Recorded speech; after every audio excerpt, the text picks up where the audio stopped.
সবসময় আমাদের প্রেজেন্ট যেগুলো থাকে তার সাথে আমাদের পাস্টের একটা আমরা কম্পেয়ার করি। তো আমরা কি চাই, পাস্ট নাকি প্রেজেন্ট? তুমি যদি ভনিতা না করে আমাকে ডিরেক্ট বলো যে যে ছেড়ে চলে গেছে তাকে আবার নেওয়া উচিত কিনা। আমি এই জায়গাটা একটুখানি ডিপ্লোমেটিক অ্যান্সার দিতে চাই। ওকে। সেটা হচ্ছে, আমি মনে করি যে ছেড়ে গেছে সে আবার ছেড়ে যাবেই, কারণ তার অভ্যাস আছে, অভ্যাস হয়ে যায়। একবার অপমান করলে পরের বার ক্ষমা না চাইলে আবার সেটা করবেই, সে মানুষ মজা পায় এতে। যে চলে গেছে তাকে যদি তুমি আবার নাও, হবে কি, সে তোমার ইনস অ্যান্ড আউট জানে, যে তুমি তার সঙ্গে কিভাবে ভালো ছিলে, সে চলে যাওয়ার পরে তুমি কি কি করছো। সো সে দুটো পরিস্থিতি জানে, কালোটাও জানে সাদাটাও জানে। এবং এরপরে কি করবে, যে বলে না যে যে ছেড়ে গেছে সে যদি ফিরে আসে, তার মানে ধরে নেবেন গতবার যে বাঁশগুলো দেওয়া হয়নি এবার সে ঝাড় সহ এসে দেবে।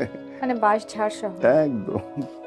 পাস্ট নিয়ে ভাববেন না। না না না না না, ওকে। যে ছেড়ে গেছে তাকে যাওয়ার মানে যদি কেউ ছেড়ে যেতে চায় তাকে যাওয়ার সময় ভাড়া দিয়ে দেওয়া উচিত, ভাইয়া প্লিজ।